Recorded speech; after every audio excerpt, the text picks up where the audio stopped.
Hey guys, in this video I'm going to show you some really cool and useful Linux commands and shortcuts that can make your terminal life much easier. Let's get started.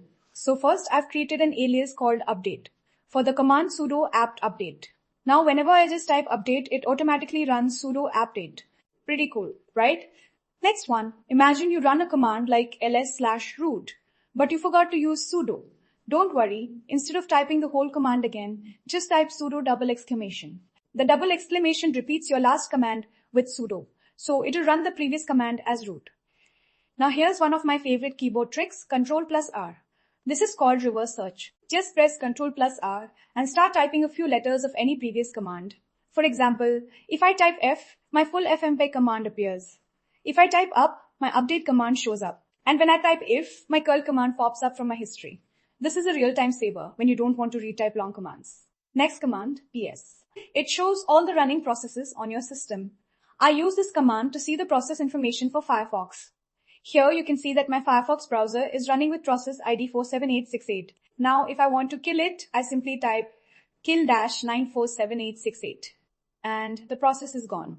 Moving on, ncdu. This command shows the size of files and directories in a really nice interactive way.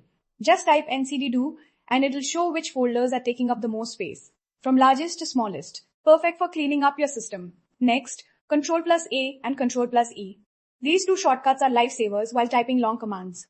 If you forget to add something at the start, like sudo, instead of pressing the left arrow many times, just hit Ctrl+A to jump to the beginning. And Ctrl+E takes you straight to the end of the command. Now let's talk about the which command. It's used to find the full path of any executable file.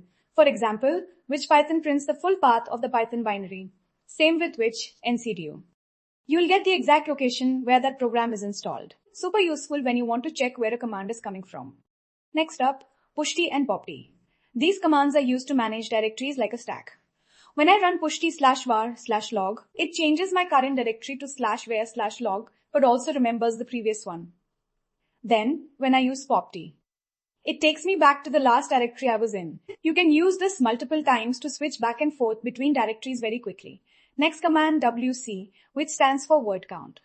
It's used to count lines, words, and characters in a file.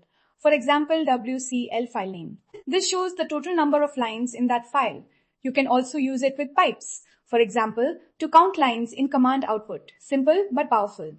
And finally, glances. It's a real-time system monitoring tool written in Python. Just type glances and it will show you everything. CPU usage, memory, disk, network, all in one beautiful interface. It's like having a live dashboard for your system. So yeah, these were some of my favorite Linux commands and shortcuts that I personally use all the time. If you found this helpful, don't forget to drop a like, subscribe, and share it with your friends who use Linux. Thanks for watching, and I'll see you in the next one.